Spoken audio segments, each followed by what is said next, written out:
For some strange reason, MSNBC, formerly MSNBC, decided to use AI to doctor, change, and or manipulate the image of Alex Pretti, the man who fought Border Patrol agents in Minneapolis and got himself deleted. Let's talk about it. How's everybody doing? My name is Anthony Brian Logan, and today we got to talk a little bit more about Alex Pretti, the man who fought Border Patrol agents in Minneapolis and as a result lost his life. Rest in peace, prayers out to the family. But as I said in my previous video, this is a thing that he earned. He brought it upon himself. It doesn't matter how much gaslighting we get from the mainstream media, from the politicians, or whoever, he brought this on himself. And before we get to the whole thing about the AI photo manipulation, let's get to CNN, because they said there's a history of him doing stuff like this. Fighting federal agents, getting into trouble, and apparently he was part of a group in which they would go out and hunt these people, harass these people, and target these people. So when you're in that group and your whole point is to harass the agents, and you've already fought agents before, when you go down there again with a gun, what is your intention? What is your purpose? Let's use our brain a little bit for more than a hat rat. And before I go any further, let's get to the actual video here. Of course, I will link to everything in the box if you want to see it and hear it without my commentary. If you're on IG, Facebook, etc., visit a link in the bio, go to the corresponding article on the website. But without further ado, let's go ahead and roll it. CNN is learning that Alex Pretti had a physical encounter with federal agents about a week before he was shot and killed by law enforcement. Sources tell CNN that Pretti broke a rib when a group of federal officers tackled him while he was protesting. Priscilla Alvarez is breaking that story. Hey, anybody that talked crazy about me in the previous video, I accept your apology. It's okay. We all make mistakes, but I digress. Story for us. What else are you hearing, Priscilla? Dana, we're learning more details along with my colleague Jeff Winter about what exactly transpired a week before Alex Pretti was shot in Minneapolis and died this past weekend. Now, in this earlier incident, he stopped his car after observing ICE agents chasing what he described as a family on foot and began shouting and blowing his whistle. Pretti later told one of these sources that 5 agents tackled him and one leaned on his back, appearing to leave him with a broken rib. Pause. He stopped his car. Did he block an intersection? Did he block what the agents were doing? Did he interfere? He calls himself an observer, but was he observing? According to this source, and I'm quoting here, that source said, quote, that day he thought he was going to die.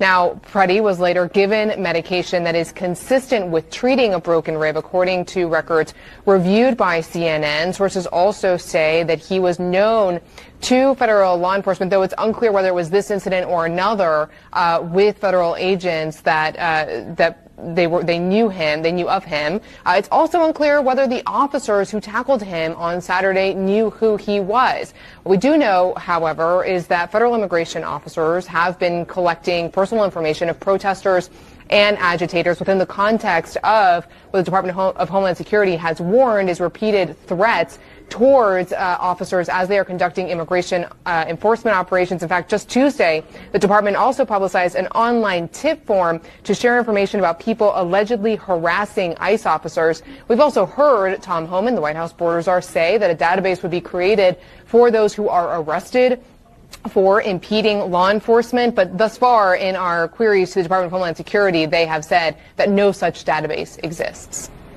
Unbelievable. There's a lot more to peel back there. Thank you so much for bringing us that news, Priscilla.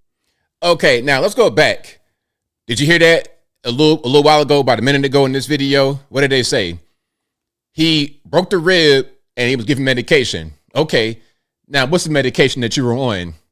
Were you on the medication while handling your firearm? That's not legal. That's not legal at all. If you're on a mind-altering substance while handling the firearm, so there's so many things you did wrong here. You had your weapon on you without any kind of identification. That's wrong right there, because you got to have ID and or your permit on you. That's the first thing. The second thing, you're interfering with federal agents and their activities. That's another thing. You say you want to be an observer, observe, rather than trying to physically break things up.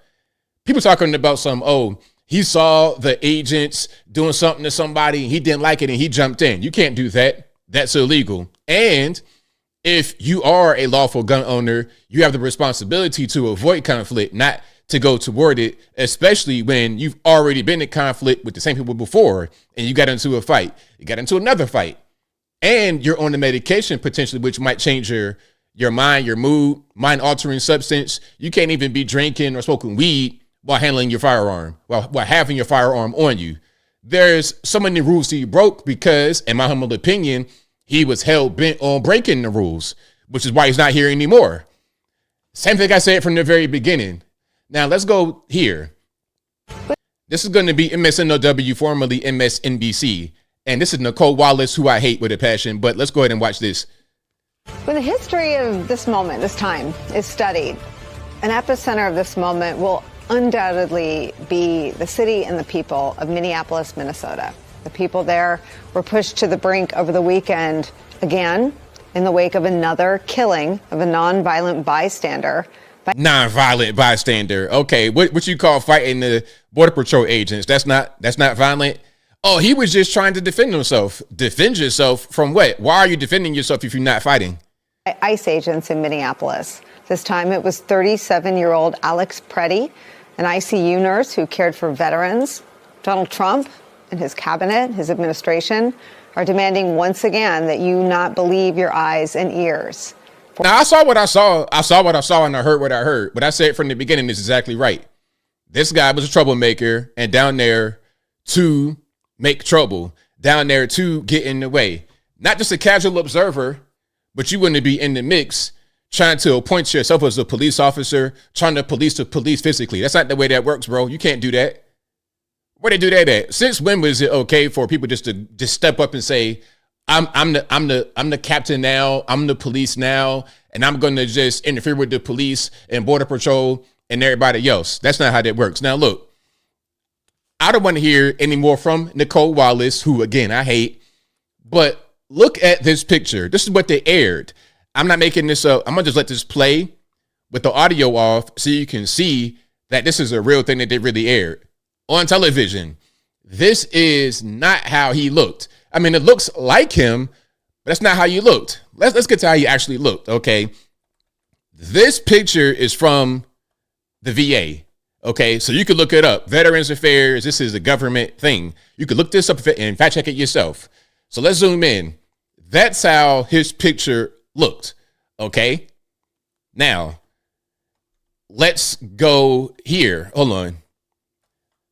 Let's do this one. There we go. So they changed his picture quite a bit. On the left, that's the original one. On the right, that's the MSNBC version. The untrained eye might not see a lot of differences, but for a long time, I was a graphic designer. I've done a lot of Photoshop and retouching and stuff like this. So I see a lot. First of all, there's a bump in the resolution. This one right here, you can see that it's kind of grainy. You got like a lot of big pixels, like right here, right there. It's, it's grainy. Low resolution over here, all of a sudden, the pixels are smoothed out. It's less grainy. You can see like some details around his hair, around his head. There's more definition right here in his hair because there's a bump in resolution from the original picture. Also, he got a tan. Nice little tan. You see his skin is darker in this picture. All right. Not too dark, but darker. His ears are more symmetrical. They look like they just got kind of put on like Mr. Potato Head. If you're a young person, ask your mom what that means. His nose, the bridge of his nose is straighter. See this part right here? It's kind of crooked right there. It's straighter right there. So they got him a nose job. This little piece of the end of his nose, that's smoothed out. His eyebrows are kind of the same.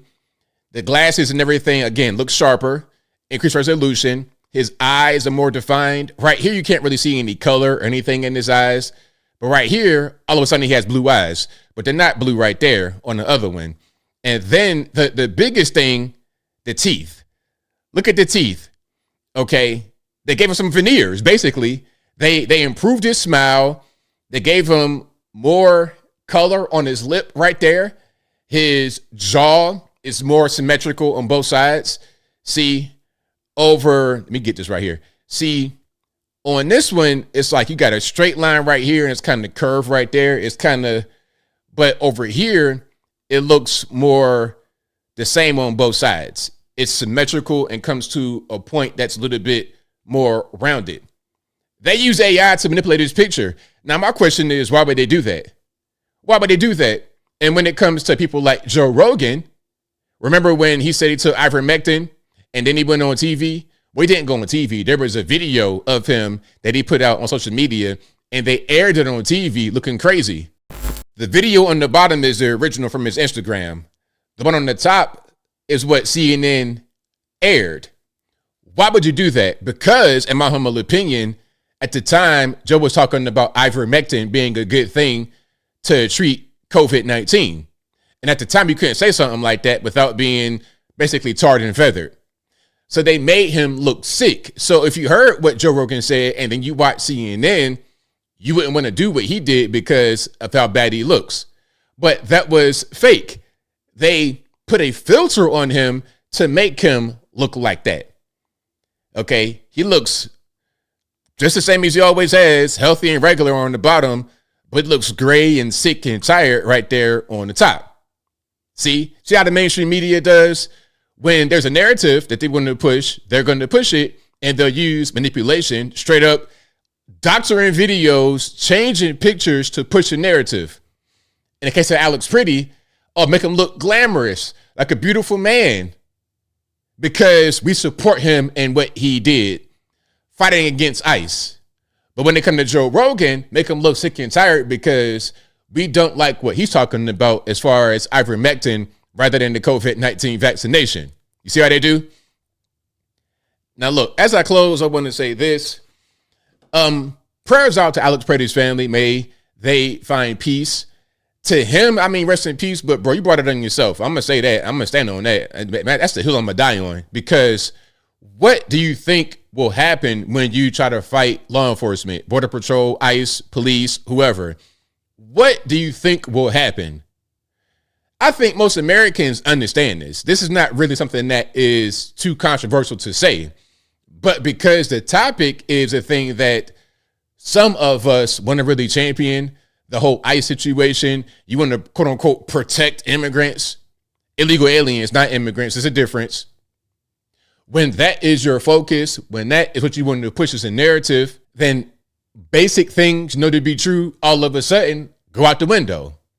But I think I'll leave that right there for now. And what say you? What's your opinion about this whole situation with Alex Pretti, the photo manipulation from MSNBC, formerly MSNBC, and now CNN saying that there was already a history? 1 week before, he had already fought agents. He was in the group looking for agents, and he probably was on the medication. Can you do that while having the firearm? Can you have a firearm with no ID, no permit? Can you have a firearm while going and try to look for trouble that you already found a week before in the same exact situation, in the same exact place, probably with the same people? Whatever your thoughts are, let me know in the comments below. You guys know where I'm at. I said what I said from the beginning. I'm going to stand on that. And all I see right here from the media is confirmation for what I said from the very beginning. But whatever your thoughts are, please let me know in the comments below. And that's all I got to say for this video. If you like what you heard, please comment, rate, share, and subscribe. Peace.